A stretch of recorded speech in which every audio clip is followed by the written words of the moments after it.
Assalamualaikum warahmatullahi wabarakatuh. Kembali lagi ke channel muda kita. Pada malam yang berbahagia ini memberikan beberapa trik saat kita menghadapi sidang sarjana. Sidang sarjana merupakan salah satu ujian terberat bagi mahasiswa akhir, di mana pada sidang tersebut seorang mahasiswa yang sudah menyusun karya ilmiahnya, baik berupa tesis ataupun skripsi, dia akan dihadapi dengan beberapa masalah, baik dari segi mental, kemudian kesiapan pengetahuannya terhadap skripsinya, dan yang sangat penting adalah tentang bagaimana menjawab pertanyaan-pertanyaan yang akan disampaikan oleh dosen dengan tepat dan benar, sehingga dosen tidak lagi terus menyambung pertanyaan kepada mahasiswa tersebut. Oke. Sebelum kita melanjutkan, mari sama-sama kita like channel Sarjana Muda kita ini. Oke, yang pertama, dalam menghadapi sidang sarjana, apa pertanyaan-pertanyaan yang akan disampaikan atau diberikan oleh dosen kepada calon sarjana yang sedang menaiki meja hijau, ataupun meja merah dalam menghadapi pertanyaan-pertanyaan dosen tersebut. Nah, yang pertama, pertanyaan yang sangat sering muncul, bahkan hampir di seluruh proses sidang sarjana, itu adalah berkaitan dengan permasalahan yang ada di dalam skripsi mahasiswa tersebut. Karena sebuah karya ilmiah itu diangkat, yang pertama itu bertolak dari masalah. Jadi dosen sering menanyakan terkait tentang apa permasalahan dari skripsi kamu ini. Atau dengan pertanyaan lain, dengan kata-kata lain, kenapa kamu mengambil judul ini?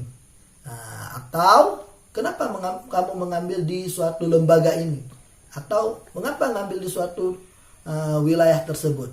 Nah, untuk menghadapi pertanyaan seperti itu, kita harus mengetahui dulu apa itu masalah. Definisi daripada masalah itu sendiri adalah sesuatu yang jadi di lapangan tidak sesuai dengan apa yang kita inginkan. Itu adalah suatu masalah, sehingga kita ingin melihat kenapa itu bisa terjadi. Nah, untuk menjawab itu semua, bagaimana kita menjawabnya? Pertama, dalam menjawab pertanyaan kenapa kamu mengambil judul ini ataupun kenapa kamu ini, adalah kita menggunakan dua pendekatan. Nah, pendekatan pertama itu disebut dengan pendekatan emosional. Nah, pendekatan emosional ini adalah pendekatan kita tertarik. Kita tertarik terhadap judul tersebut, kita suka. Jadi menjawabnya, kenapa kamu memilih judul ini? Maka kita jawab, karena saya suka dengan judul ini. Atau karena ada masalah daripada judul ini. Maka setelah itu kita paparkan masalahnya. Kita sebutkan masalah dalam judul skripsi kita itu. Nah, yang kedua, ada yang namanya cara menjawab pertanyaan seperti itu menggunakan pendekatan intelektual. Nah, pendekatan intelektual adalah pendekatan di mana sebelum kita menulis karya ilmiah tersebut, kita sudah mengumpulkan terlebih dahulu data-data. Artinya kita observasi dulu ke lapangan. Tersedia nggak datanya? Misal, kita ingin mengangkat sebuah lembaga tentang wilayatul hisbah atau Satpol PP misalnya. Nah, kita ingin cari dulu, masih ada nggak orang-orang yang bisa kita peroleh informasi. Nah, ataupun masih ada nggak data-data dokumen yang tersimpan di lembaga tersebut. Nah, jadi untuk menjawab pertanyaan, kenapa kamu mengambil judul ini? Ada dua caranya. Yang pertama adalah menggunakan pendekatan emosional karena kita suka terhadap judul tersebut. dan ada masalah dari judul tersebut sehingga kita paparkan permasalahannya. Dan yang kedua, kita terlebih dahulu mengetahui data-data yang ada di lapangan sehingga dalam menulis nanti kita akan mudah. Nah, itulah cara yang pertama menjawab pertanyaan yang berbunyi, kenapa kamu mengambil judul skripsi ini? Yang kedua, kenapa kamu mengambil judul skripsi ini? Itu adalah jawaban lain selain yang dua tadi. Nah, jawabannya adalah karena kajian yang kita tulis ini belum pernah diteliti oleh orang lain. Nah, program studinya itu kan ada katalog, ya, katalog judul. Nah, sebelum kita menulis kan kebiasaan dosen menyuruh kita untuk mengecek dulu judul apa sudah ditulis orang atau belum. Nah, itu menjadi salah satu alasan kita bahwa kita mengambil judul ini karena belum ada orang yang nulis khusus dalam bidang yang akan kita kaji.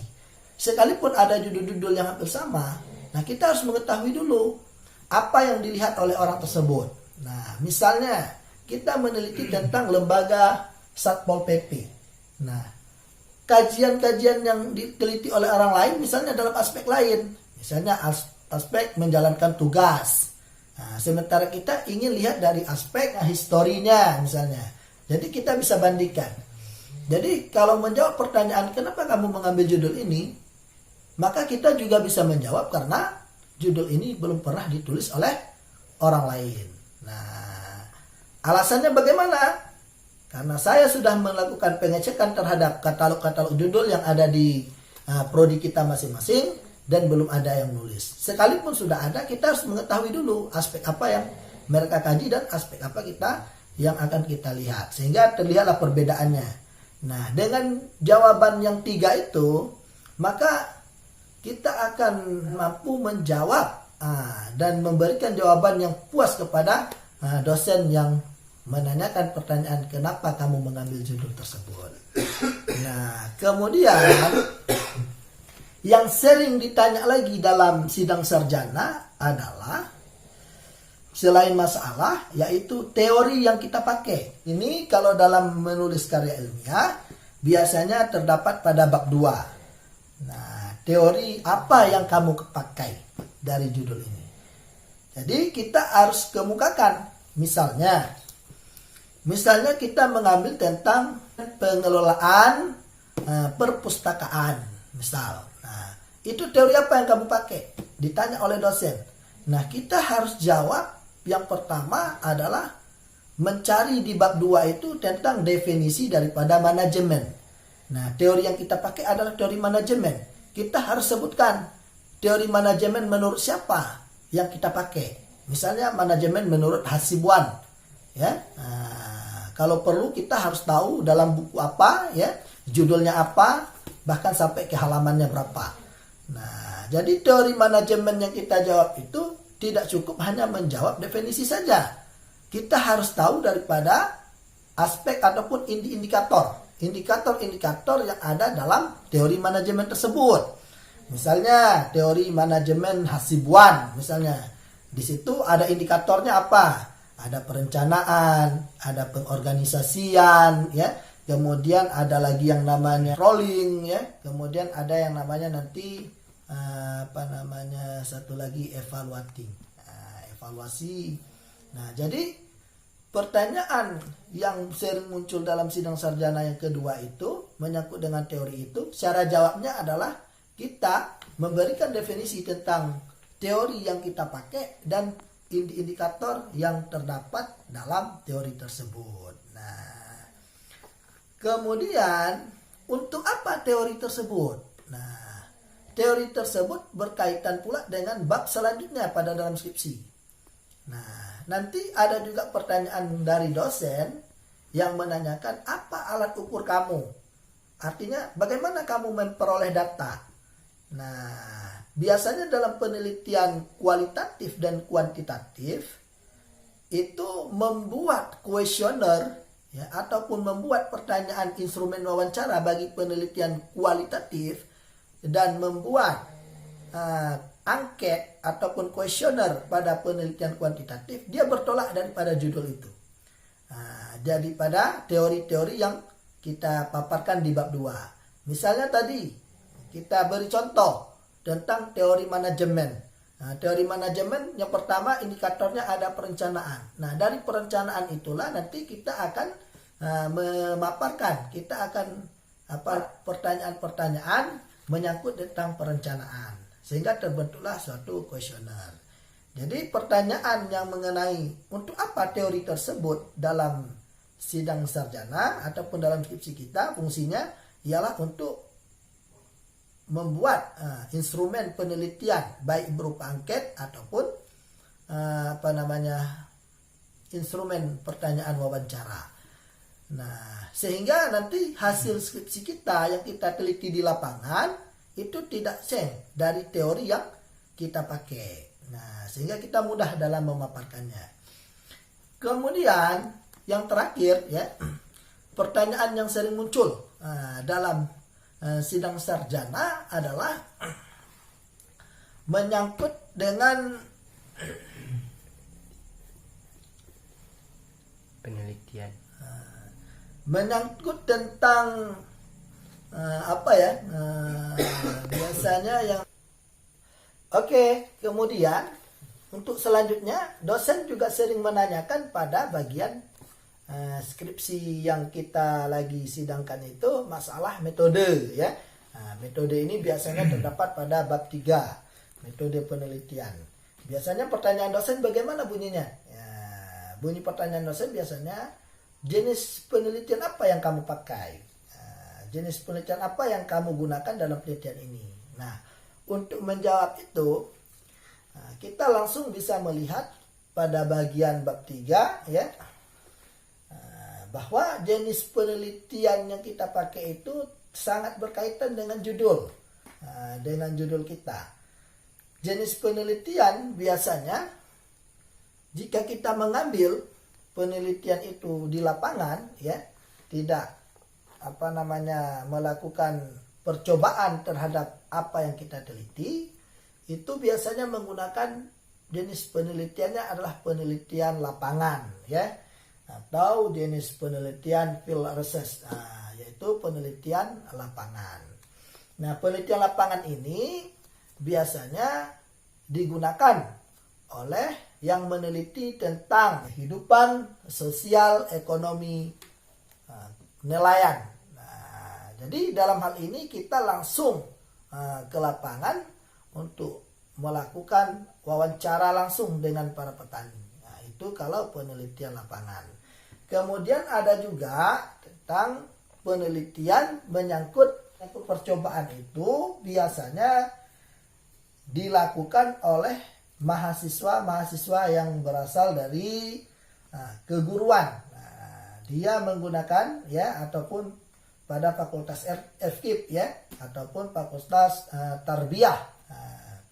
Dalam hal ini mahasiswa yang dari fakultas tarbiyah ataupun mahasiswa dari fakultas FKIP, dia sering melakukan penelitian itu di sekolah.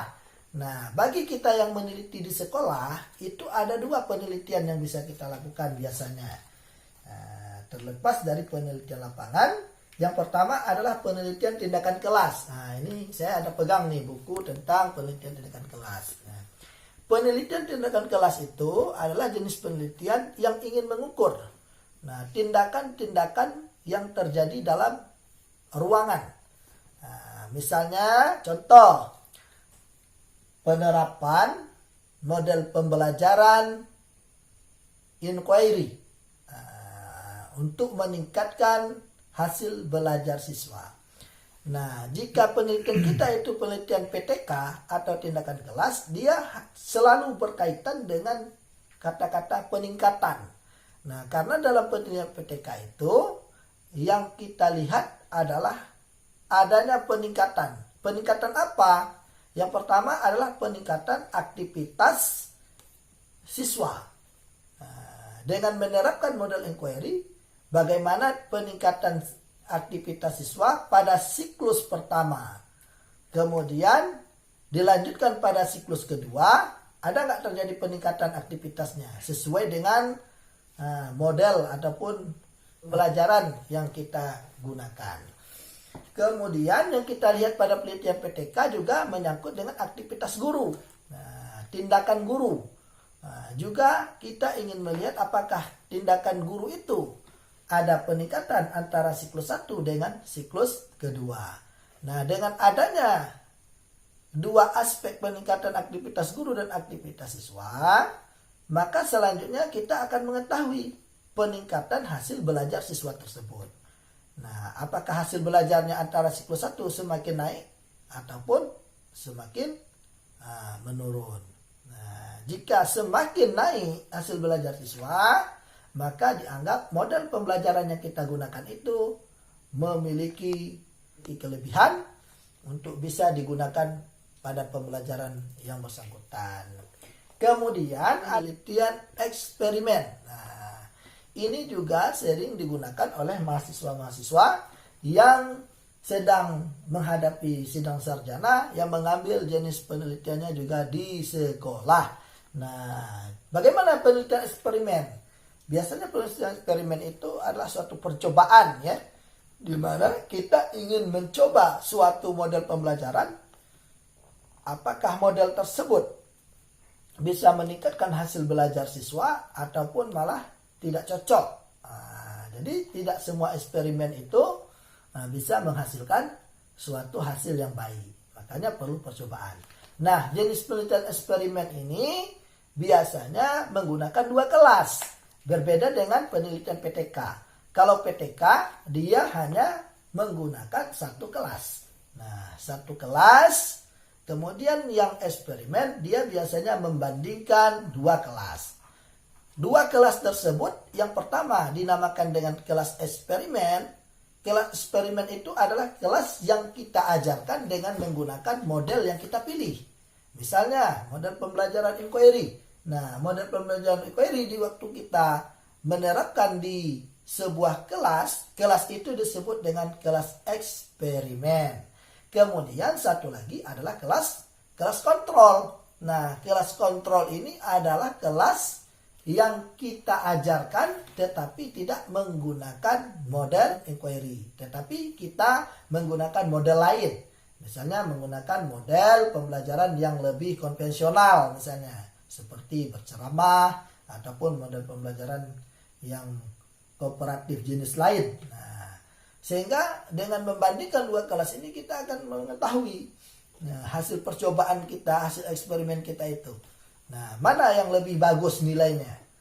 Nah, apakah model yang kita terapkan ini bagus atau model yang kita jadikan sebagai kelas kontrol ini lebih bagus? Jika seandainya hasilnya bertolak belakang, artinya model pembelajaran yang di kelas kontrol itu lebih bagus dan kelas eksperimen itu lebih rendah, maka dianggap penelitian eksperimen dengan menggunakan model yang kita pilih itu tidak mampu menaiki hasil belajar siswa, tidak mampu meningkatkan hasil belajar siswa. Selanjutnya ada juga penelitian deskriptif ya. Ini biasanya digunakan oleh mahasiswa-mahasiswa yang sedang menyusun skripsi ataupun menghadapi sidang sarjana dari program studi menyangkut dengan sosial, seperti misalnya sosiologi, kemudian ilmu politik ya, kemudian ilmu pemerintahan, kemudian misalnya komunikasi dan lain sebagainya. Nah, biasanya menggunakan jenis penelitiannya deskriptif. Jenis penelitian deskriptif ini dia sering dikaitkan ataupun digabungkan dengan jenis penelitian lapangan. Nah, artinya apa? Nah, data-data yang mereka peroleh itu bersumber dari hasil wawancara ya, kemudian dari hasil observasi di lapangan ya, ataupun juga dengan melakukan kajian-kajian literatur ya, kajian-kajian literatur. Artinya data-data yang dia peroleh dalam penelitian deskriptif ini itu adalah data-data yang berupa uraian kata-kata. Uraian kata-kata baik yang diperoleh melalui hasil wawancara ataupun pengamatan langsung keadaan di lapangan ataupun mengkaji dokumen-dokumen dan referensi-referensi buku sehingga dituangkan dalam bentuk deskriptif. Deskriptif itu deskripsi ya. Artinya mendeskripsikan, menguraikan fakta-fakta yang ada ditemukan di lapangan. Nah, itulah beberapa pertanyaan sering sekali muncul dalam menghadapi sidang sarjana. Nah, bagi kita semua sebelum menghadapi sidang sarjana, mesti itu yang harus kita kuasai. Itulah beberapa pertanyaan yang bisa kita jawab di dalam sidang sarjana. Sehingga dengan adanya jawaban ini, ya, kita akan mendapatkan nilai yang bagus. Tidak hanya dari segi aspek penulisan skripsi kita, tetapi juga dosen mengakui ya penguasaan kita terhadap apa yang kita tulis dalam skripsi kita tersebut, sehingga kita mendapatkan nilai yang plus, ya, plus dari dosen, ya, bahkan mendapat pujian setelah keluar dari sidang itu. Kita mendapat pujian dari dosen dengan jempol tangan dari dosen, ya, bahwa kita itu adalah mahasiswa yang pintar. Nah, semoga bisa bermanfaat bagi kita semua, ya. Jangan lupa tekan tombol lonceng yang ada di bawah channel ini, ya. Kemudian subscribe, kemudian terus di like dan bagikan kepada kawan-kawan kita, ya, yang sedang berjuang untuk mendapatkan gelar sarjana, sehingga channel ini bisa bermanfaat dan terus berkembang untuk pengembangan ilmu pengetahuan kita. Sekian untuk malam ini dan terima kasih.